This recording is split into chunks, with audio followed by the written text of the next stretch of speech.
Well, hey there, everybody. Welcome to Cambridge Inside Out. My name is Robert Winters, and you're not. And over there in the other corner, I can say my name. My name is Patrick Barrett. It's my first time on the show. Thank you for having me, Robert. This is great. right, is a novel appearance. We've been trying to get you for a long, long time here, and I feel very successful that Long we've time managed to do listener, this. first time caller. By the way, maybe I'll take this as an opportunity just to throw something out there. Wait, that sounds like a bad expression, doesn't it? Which is that, I'm very grateful for Mr. Barrett here for sort of essentially becoming the new Judy for a while. I'm not making any assumptions about this being a I am permanent. not the person you should be thanking. I think you should be thanking Norma Jean Barrett, Jedediah Barrett, and Gemma Barrett, all of whom are upstairs right now going, why is Daddy downstairs again? Yeah. Well, we are stealing you from your family, and I do appreciate it. But so if there are other people who feel like they want to, put in a little time doing a half hour or an hour of this, get in touch. And the other shout I want to do here is I've been quietly working with John Pitkin on, we have kind of a big plan of doing some video productions, which are largely historical, was largely inspired by questions about city charter, but it's actually gone off into quite a few other directions, having to do with, voting in Cambridge, going back to the days of when it was a town and whatever. I find myself sort of digging in here. I have my annual records, city records from 1886, one of many things I've got on my shelf. But one of the things we really desperately need is somebody beyond me who's knows a thing or two about video editing and maybe helping produce programs and such. So if that's something that floats your boat, definitely get in touch. So anyway, so there is a couple of interesting things that are happening or soon to happen around town. One of which I thought maybe we could start off on is just talking having to do with elections. Now, I believe it was November 2nd or thereabouts is when I first learned that school committee member Akriti Bhambi has submitted her resignation from the Cambridge School Committee effective today. So I don't know if they have a school committee meeting, but if they do, they're probably going to, give her a gold watch or something like that and a big send off. I didn't realize we had a school committee, Robert. This is news to me. Thank you. Well, I'm not the biggest follower of school committee these days. I'm not, and I won't hide from the fact that I haven't been particularly thrilled. We have a school committee that seems to focus on all the things that I really don't care that much about. I'm a mathematics teacher. Careful, Robert, careful. I'm about to cancel you right now. I know. So, so in some respects, it's neither here nor there to me. But the thing is, I do have a certain interest in elections and election systems that I think a lot of people know about. So what I wanted to do is just do something kind of unusual here. So actually, if you don't mind, I'm going to pop over here, do a little quick share screen to actually see if we can pull this off here.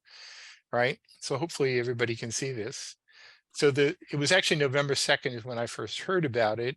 And but the truth of the matter is that I already knew who would replace any one of the school committee members or city councilors. My God. Well, I mean, the thing is, I had the ballot data and the election tabulation software. So I actually did that a year ago yesterday. So since November 14th, 2021, it has been no secret who would replace whom. So what you're seeing here, assuming everybody can see this, is basically who would replace, should there be a vacancy, and apparently now there is one, for each of the city council members as well as each of the school committee members. I have to say, Robert, I'm feeling a bit triggered looking at this right now. Very triggered. I don't like what I'm seeing, but please continue. I'm sorry. All right. So I mean, so you can see here, for example, when the white smoke goes up the chimney, we will see that Akriti Bhambi's replacement will indeed be Carolyn Hunter. Right, she would actually have replaced 3 of the 6 members of the school committee should they leave. And Daria Johnson would have replaced David Weinstein or Ms. Wilson, and only Mr. Rojas Villarreal would be replaced by Christopher Lim. But there were actually only three. There were only 9 candidates, 6 of whom were elected in the regular election. So there were really only 3 candidates who were not elected, when they become the ones who are eligible to become replacements. And the way it is done is you simply take the ballot data, the ballot, essentially the ballots that elected the vacating member, and you basically run like a little PR count, where just a basically an instant runoff election to basically winnow it down to see who's the last person standing. Now, Now, Robert, is this related to our crazy Meshuggah voting system? well, it is. We elect our school committee members as well as city councilors via proportional representation, which involves transferable ballots and the works, right? Now that But comes from the Latin to be a socialist. Is that correct? there were socialists who supported it, but in fact, Shocking. it is most certainly not necessarily associated with socialists, right? But it is sort of becoming a little bit. It's enjoying a renewed popularity, at least in discussion purposes and elsewhere. Certainly, Like transferable socialism. ballots and ranked ballots, ranked choice voting is getting a lot of attention. It's actually been adopted in the state of Alaska, for example, for all their elections, and I believe state of Maine as well. So, but just so everybody understands, yes, you can see who did it, but I wanted to show things I've never actually shown people publicly before, which is that the actual ballot data that's going to be used in the election it comes from a file called the Final Piles report, and this is what it actually looks like. Okay, this is the actual one. It's not the one that was from the city. This is when I ran the election, just as a test, in November 14th of 2021. You can see the names of the candidates, 6 of whom were elected.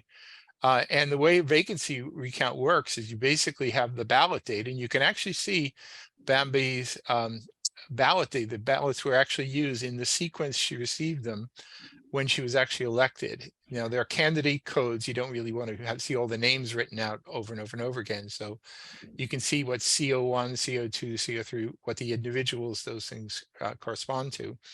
But these are the actual ballots. You can see that there were a lot of ones with CO1s because these were the ballots that were used to elect her, right? At least those are her number 1 votes. Later down, I'm not going to scroll down, I assure you. You'll see that there, you'll also then see ones that she would have received by transfer, but I believe she may have actually gone over quota, so you won't actually see any of those here. But what I you feel like see you're also, showing me the matrix here. This is like it is like a matrix, yeah. But you can also see the secondary preferences, third preferences, fourth, fifth, all the way down.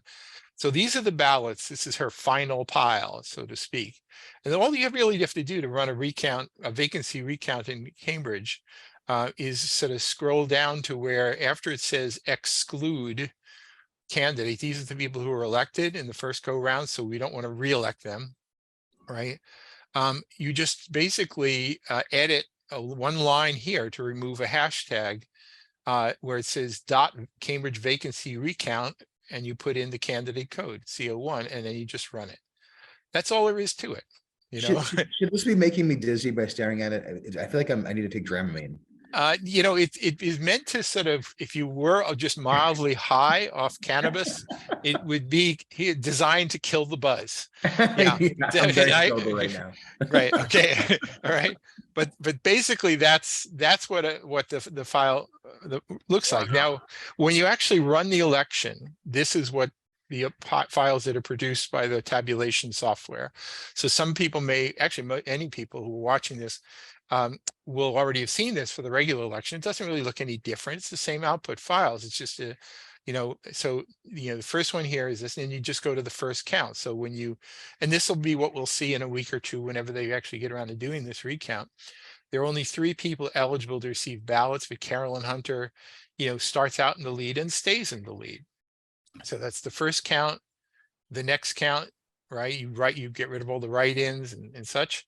And then after you've defeated Christopher Lim, you do that. Now you're left with just two Who was a candidates. great candidate, by the way. He He was. was a great candidate. I'd I love to like see him him. run again. I'd love to see him elected. I really would. He's a neighbor. He's a really good guy. He is a really good guy.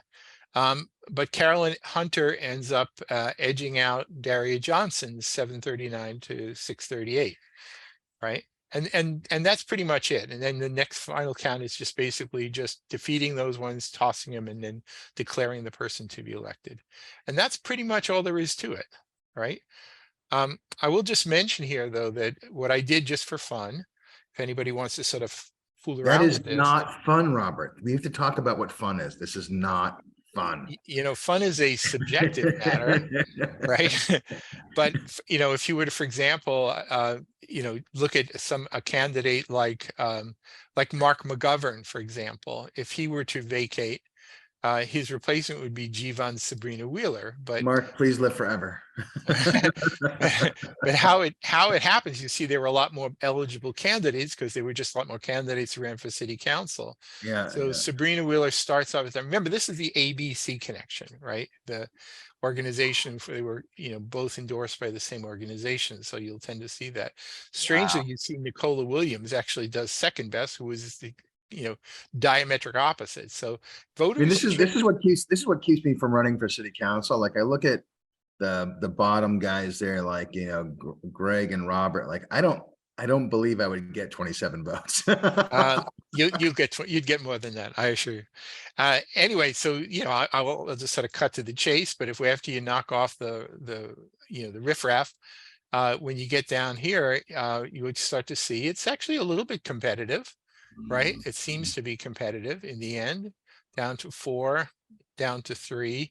Once you defeat Joe McGurk, then it's Sabrina Wheeler wins by about 54 votes. It's not by a big margin or anything like that. So was Joe beat Theo? What's that? Did Joe beat Theodora? Well, in that one, I think so. Yeah. Huh. No, actually not in that one. Oof. One of the things I find interesting, just in case people think that, well, these are ABC candidates, they're all alike, that's just completely nonsense. For example, if Paul Toner were to vacate, his replacement would not be Jivan Sabrina Wheeler. In fact, it's quite interesting to see that if you actually took the Paul Toner ballots, Joe McGurk is overwhelmingly the favorite replacement. I mean, not even close. But here's the problem with that. Toner is fantastic, and while I love Joe, I would take Toner night and day. But I would like to see McGurk replace maybe Zondervan or something. I don't know. Well, I mean, Joe McGurk and Paul Toner actually palled around quite a bit. They did a lot of events together. I think there was a lot of kind of coordination between the two. Yeah. Right. And but anyway, the outcome for that particular count was never in doubt. I mean, just never in doubt, not even close. Like, it's really like a 3-to-1 ratio to the next nearest competitor. So anyway, I won't belabor the point a whole lot more than that. Just to say that the it's kind of interesting to kind of see the patterns for those of us who nerd out a little bit on this stuff here. But I didn't mean to sort of steal the thunder of or destroy the sense of suspense about who would be Akriti Bhambi's replacement, because as I like to point out to people, if the president of the United States were to vacate the office, everybody in the country knows who would replace the president. It's not meant to be a secret. It's a public record, right? And more. So anyway, so again, my apologies to those who thought I was nerding out a little bit too much, and I'm sure there are others who probably appreciated it too. So I blacked out, Robert, honestly. Right. Can I send you some virtual smelling salts? I need to bring you back to life here, So but anyway, it is sort of timely. They have not yet scheduled a date for the vacancy recount. They technically have to bring in the person who operates the software, but obviously, any fool could operate the software. See, Obviously. I've just proven that, right? So, but anyway, so that's here. Another little update, I'm not going to show the graphs here, I'll just sort of mention it though, is that, you know, we've been still living to some degree under the shadow of COVID for 2.5 years now, something like that, more than that, I think. And you know, It's we've been had it's our been ups. it's been forever, Robert. Actually, it's been It, the it's it legal the has legal time is forever. it has been a long, long time. And there are a few things to say about it. One is just on terms of the health front, is that though there are other, you know, illnesses that are coming up, and the fact that everybody wore a mask last year meant that nobody got the flu. So everybody's going to get the flu this year because, you know, you got to build up resistance, and nobody did. So, you know, let's suffer through the flu. But in terms of COVID numbers, the dailies had been up as high as 300 something new cases a day. Uh, for the first time in over a year, they are now have dropped. A few days ago, they dropped into single digits, and they've been dropping like one a day. So we're actually down to, I believe, 7.4 new cases per day, which is actually really good. So, you know, again, we ain't over. It ain't over, but you know, I think there's some good reasons to believe that another surge like we had a year ago is less likely. I've had to sign several legal documents that I'm now no longer allowed to publicly speak on COVID. So I'm going to refrain from any comment or retort. So Well, what I generally do, like I did this in the summer, Harvard Summer School, is I actually talked with people who are in the field, you know, people who study epidemiology, virology, and really know a lot about the biology of the way viruses work and mutate, including the coronavirus. And they basically said, you know, yes, it came on as a novel virus, but in many respects, the pattern that it's been going through with its mutations is actually not all that unusual, and that they rather optimistically felt that by the time this coming spring rolls around, we may very well just be looking at this as sort of a non-issue. So, well, I'm not sure if you've seen the rest of the country, Robert, but I believe most people have moved no, on. no, no, I'm not necessarily referring to that fact. Socially, people have moved on. I'm just saying in terms of the actual threat of the virus, or even getting sick, is actually it will be, you know, it will probably start to become, as I say, a non-issue at some point. You know, we'll be looking back at the historical record of those terrible few years and talking about it like it's more in the past tense. At least that's what the experts who I've talked about seem to optimistically believe. So, Good. all right. So now, on the other hand, some of the things that actually were put into place in response to COVID, things like outdoor patios, you Mhm. know, extending, you know, sidewalk dining out into the street, right? Um, uh, Dramatic reduction, if not eradication, of various licensing fees in order to sort of encourage, you know, businesses to get through, right? A lot of ARPA funds. I don't think that's coming back anymore, No. right? But we are kind of in this period of essentially either phasing out or winding down or continuing various things that were done during the time. I believe Central Square is going to be, at least the south side of Mass Ave and Central Square, will be able to keep its outdoor patios for some And time why is that? Because some because intrepid. we're the best. That's right.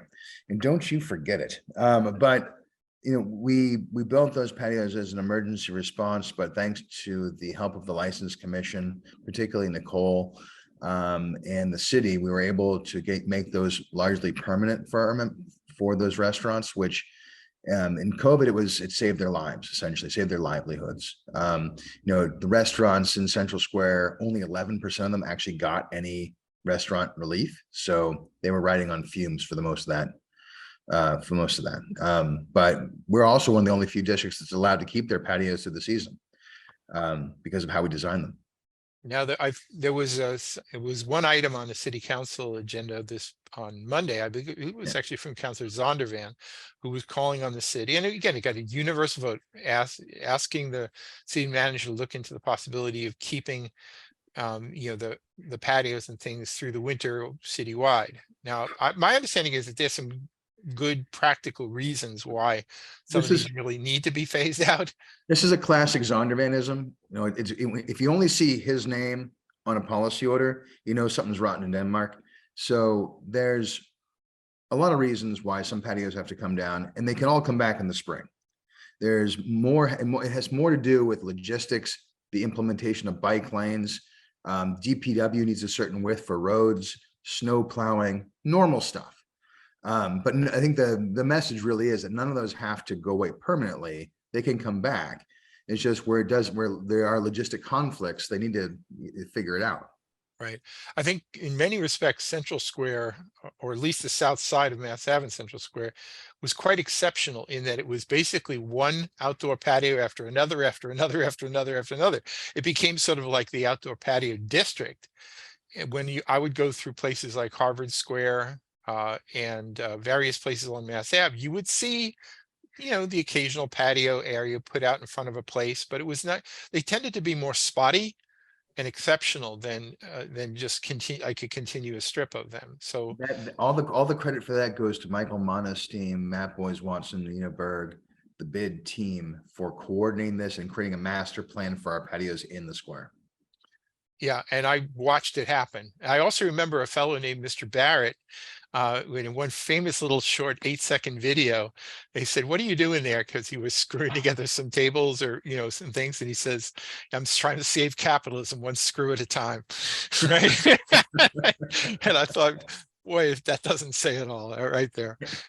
So you should, if that video is available anywhere, you basically have to put that in the archives. That's a keeper. Um, but there's I know you kind of see this in other respects around the country too. It's sort of like things that were done in the midst of an emergency, because of COVID, now for some also becomes sort of an excuse, sort of like, well, hey, if we could do it then, let's just continue to do stuff. And some of that's great. I mean, I think some of the patios in Central Square are great, and continuing them, even if they're just a little scaled back, and because of logistical reasons at times, I think that's great. Um, but there are other things that shouldn't necessarily continue. Like scaring everybody from going indoors, for example. So again, back to my restraining order on speaking on issues related to medical issues in COVID. People have to do what they're going to go do. I think I'm really glad that the council has refrained from getting involved in that kind of discussion. I think if you recall when Mayor Wu in Boston was trying to implement the vaccination passports, a lot of people were really gung ho, especially a lot of city councilors who were like, "Why don't we have the system?" But That's right. if you also recall, she dropped that like a bad habit within almost a week. So her whole plan was to fully implement vaccination passports by like mid-June, and I'm pretty sure the program didn't make it past April. I think that's exactly right. Exactly right. But I think there are some people in the political sphere who feel they benefit by maintaining a sense of emergency at all Well, times too. I give massive credit to Louis D. Pasquale, our past city manager, and also in Somerville, when they didn't jump on the vaccination passport, that was really the death knell for that. And I think now that we know what we know about COVID, the vaccinations, I think it was the right call, obviously. But what a crazy time, man! I have to say, Right. something we'll all look back on those kinds of things. Like the deep cleaning stuff we did. How much cleaner do I still have warehoused in places? I have a friend of mine who works at the Boston Ballet, and he tells me like he can't give the stuff away. Well, and plus, not to mention the plexiglass barriers Oh, between everything. uh, I mean, even if there was the tiny little benefit from it, honestly, it's just really never matched the need. I mean, just this the whole thing. It was so ridiculous. You line up your bar with plexiglass, but you have a space because a glass has to go underneath it. And and again, they always say you can't talk about COVID unless you're a doctor. And I'm thinking, well, I'm not a doctor, but I'm pretty sure COVID's not like, oh my God, there's plexiglass shit. Game over, guys. We're just, we could go over. No, we're not gonna go over. That's COVID just goes straight. And Right. at like 52 inches is where it hangs out. Right. Of course, there are other lingering changes that we've now come to take for granted that we barely even think about them. For example, normally I'd be doing a TV show in the CCTV studios, and CCTV studios are still, for the most part, shut. And normally I'd be Judy. And that's right. We're doing this here in Zoom, and in my classes, there's now a lot more people tuning in online. I do one of my two courses exclusively online. I don't think that would have happened had it not for the fact that we were all thrown into this situation the way we were. So there are some things that are going to continue, and some for the better, but No, to that point, I had a great meeting with the Cambridge Citizens Coalition, not to be confused with the People's Popular Front. But 80 people on a Zoom screen, attending, listening in, learning about the Buda ordinance. And that was kind of remarkable, because I don't think you get 80 people in any of those meetings ever. So like increases attendance and gets a lot more people engaged. So in that sense, I think it's pretty good. I agree with you, but I've also been tuning into some of these charter review committee meetings, and I have to say they lose a lot by just virtue of the fact that they are all 100% virtual. The notion about public input is really a fiction at this point. Maybe that will change down the road, but so far it's just a fiction. I was trying to jump on that because I want to at least get the point on the charter review that council aides need to be included in restrictions. And I think there's some councilors who are open to that idea, but when it came time to go into the Zooms, hop into the Zoom, I just didn't want to do it. Yeah, right. I mean, there's a welcoming sort of Zoom setting, and a maybe a little bit less welcoming kind of Zoom setting, and it's a little subtle to know what. Well, the charter review committee in particular seems a bit like a black hole to me. It's just like, I think that ship may right itself, but right now they began so poorly.